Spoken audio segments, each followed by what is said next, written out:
Kikosi cha Yanga kilikuwa kwenye uwanja wa New Amani Complex visiwani Zanzibar kumalizana na Singida Black Stars katika mechi ya finali ya kombe la shirikisho, ikiwa ni siku chache tu tangu itoke kubeba taji la ligi kuu soka Tanzania bara lililochangiwa kwa kiasi kikubwa na watani wao wekundu wa Msimbazi Simba. Ilikuwa ni mechi ya kipekee, ilikuwa ni mechi ya kiutofauti kwa sababu ilikuwa ni kama finali. Kombe liko mezani, Simba anawania, Yanga anawania, lakini ilikuwa ni kombe la NBC. Pointi hizo ambazo zilikuwa zinaangaliwa lilikuwa ni kombe la ushindani. Ulikuwa ni ushindi wa ushindani kweli kweli.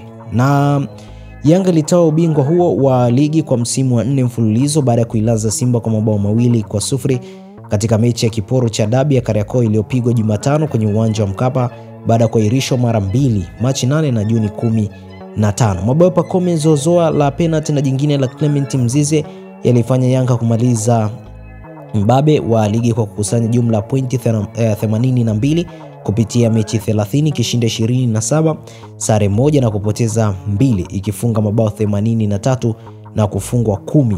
Na ubingwa huo wa Yanga katika ligi kuu umechangiwa na klabu 12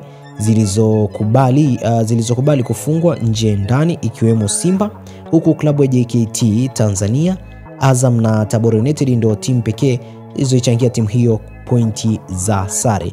Na Simba iliyomaliza nafasi ya pili kwenye msimamo wa ligi hiyo inaashiria klabu 16 ni moja ya timu 12 zilizoipa Yanga pointi 6 kutokana na kufungwa nje ndani mbele ya wababe hao waliotoa taji la 31 tangu kuanzishwa kwa ligi ya bara mwaka 1965.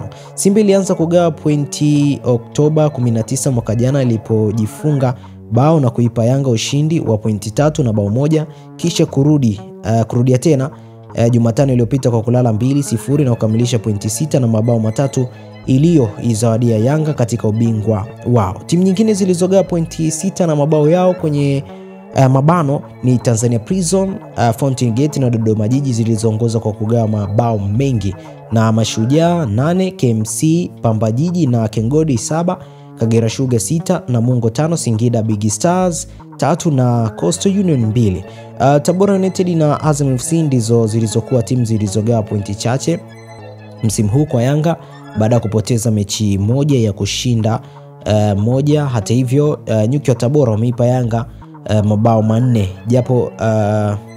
japo wenyewe walivuna 3, na timu hiyo ilikuwa ya kwanza kuweza kushinda kwa 3-1 kabla ya kukubali kichapo cha bao 3-0 ziliporudiana. Azam imegawana mabao 2 na kuvuna 2 pia baada ya kushinda 1-0 katika mechi ya kwanza na kulala 2-1 ziliporudiana, huku JKT Tanzania ikigawa pointi 4 baada ya kulala 2-0 mechi ya awali na kutoka suluhu ziliporudiana. Hii ina maana Azam na Tabora ndizo zilizovuna pointi 3 mbele ya Yanga, wakati JKT iliambulia 1 ikiwa ni zaidi kuliko hata Simba na klabu nyingine 11 zilizopasuka nje ndani, huku Clement Mzize akiwa kinara wa kugawa dozi kwa timu pinzani kwa kufunga jumla mabao 14, akifuatiwa na Prince Dube aliyefunga 13.